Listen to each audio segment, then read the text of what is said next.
Week independent woman, that's me. Strong independent woman मैं बन नहीं पा रही हूँ। कुछ कुछ लोगों ने भी तो मुझे अपनी बायो की फोटो भेजी है, वो वीक इंडिपेंडेंट वुमन लगा के।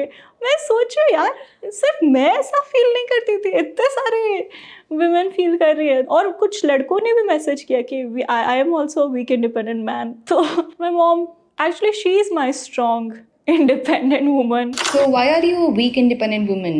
Like what does it mean?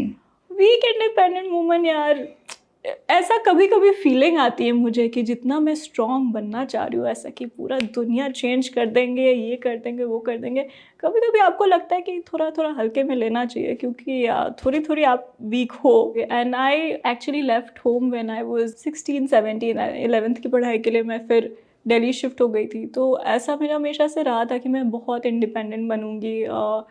College में भी मैंने एक दो बारी कोशिश की थी ऐसे इंटर्नशिप्स वगैरह लेने की, जैसे सभी करते हैं। I was actually teaching theatre to little children.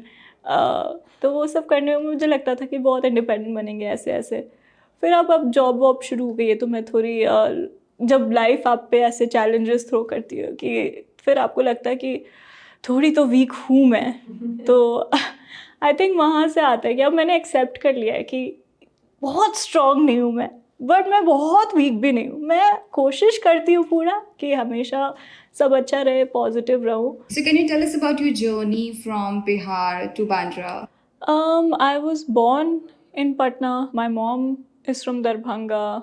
My dad is from Patna. Like 16 years of my life I spent there. Then I left for Delhi. What were the challenges, that you came across after you moved to Delhi? Just in terms of language first, because we have a very different accent. So initially I think my accent was made a lot fun of, because हम लोग ऐसे बात करते हैं ना, ठीक है, घर में घुस के गोली मार देंगे, ठीक है। I think my insight for ठीक है also came from there, because I was so used to saying ठीक है at the end of all of my sentences, and then someone would just make fun of it. So that's where I connected. Oh, we have this habit of saying ठीक है in every line. So and then you mold yourself, right? If you are in Delhi, so you just start saying हाँ मैं ऐसी हूँ, मैं ऐसी हूँ, but दिमाग में ऐसा चल रहा होता है कि नहीं नहीं हम ऐसे हैं, हम ऐसे हैं। Why stand-up comedy? Stand up, I was in love with stand up since very early on in my life. I think when I was 13, 14 is when I started watching stand up, a lot of English stand up at first. And then when I did theater in college is when I fell in love with performing. मेरा जो सबसे पहला open mic था वो 2019 में था, जब मैं कॉलेज में थी। तो फिर मैंने एक ओपन माइक ट्राई किया था और काफ़ी ही ख़राब था वो, बट मुझे लग रहा था कि मैंने बहुत अच्छा किया है, क्योंकि शुरू में तालियां बजी थी मेरे आने पे, और जाने पर भी बजी थी। और वो इसलिए बजी थी क्योंकि बजनी होती है ऐसा बाय रूल। और कुल मिला के 2 लोग हंसे थे पूरे सेट में, 5 मिनट के सेट में। बट मुझे इतना अच्छा लगा था कि मैं लिख के गई हूँ ये सब, और फिर लोगों ने सुना तो मुझे लगा ये तो दोबारा करना है। तो फिर मैंने 2-3 माइक्स किए, एक्चुअली 4-5 माइक्स किए वहाँ पे, और फिर कोविड आ गया। तो मैंने तो सोचा बढ़िया एकदम कॉमेडी की है मैंने कि कोविड ही आ गया है। तो फिर मैं नहीं कर पाई कॉमेडी, एक्चुअली 4 साल तक नहीं कर पाई, बहुत ही क्योंकि कोविड भी आ गया तो I had to shift back to Patna. But काफ़ी सारे इनहिबिशंस भी थे मेरे अंदर, क्योंकि I am very averse to criticism and bad comments. I think like most people are, but I think I am very sensitive. तो मुझे हमेशा से ये भी बोला जाता था कि आप स्टैंड अप कॉमेडी कैसे करोगी जब इतना क्योंकि comedy is very subjective right. कुछ लोगों को पसंद आ सकती है, फिर कुछ लोगों को पसंद नहीं भी आ सकती है। तो उन 4 सालों में मैं ये भी सोच रही थी कि करना चाहिए नहीं करना चाहिए, बट फिर मेरा बर्थडे आता है अप्रैल में, तो आई प्रॉमिस्ड माई सेल्फ कि नहीं इस साल तो I would get on stage and I would actually give stand up a shot. Since you spoke about criticism or bad comments, so can you share any experience or an instance which that happened with you, and how did you deal with it? It was when actually in Mumbai only, in one of these open mics that I had gone to. कोई लड़का था वहाँ पे जिन्होंने मेरा set सुना, but उन्होंने फिर मेरे इंस्टाग्राम पे जाके मुझे बहुत बहुत बहुत ख़राब गालियाँ भेजी.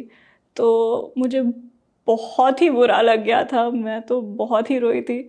और फिर मुझे ये भी डाउट होने लगा था कि अब करनी चाहिए नहीं करनी चाहिए, बिकॉज ऐसा तो मतलब कभी ना कभी होगा ही, क्योंकि कुछ लोग आई डोंट नो उनको क्या लगा था बुरा, बट इतना ख़राब उन्होंने बोला था. तो बट फिर You can't tell what kind of comments they were. no, of course not. I can't even say it. It's like somebody is trying and getting up on stage and you're just shattering their confidence by saying these things. So I was just very confused and taken aback also, because पहली बार ही ऐसा कुछ हुआ था मेरे साथ. But then I told myself कि नहीं, अगर करना है यही इसी चीज़ में मज़ा आता है, तो I will have to muster up the courage and face these things also. And my mom, like always, she was very very supportive. She was like कि नहीं, कोई भी कुछ भी बोलता है बोलने दो, you have to do what you want to do. Actually, she is my strong independent woman. If I am the weak independent woman, my mom is the one. No, you can do it, you can do anything you want. So, did the visibility after the weak independent woman comment bring any change in your life? Life has just changed in the way that I see stand up now. Like I see that maybe I can actually pursue it as a career, like a love of mine. I can actually pursue it. I'm performing every day. I'm writing a lot more than I was writing before, performing a lot more, just because people want to hear my comedy. I really want to do stand up full time, and because that's what gives me the most joy.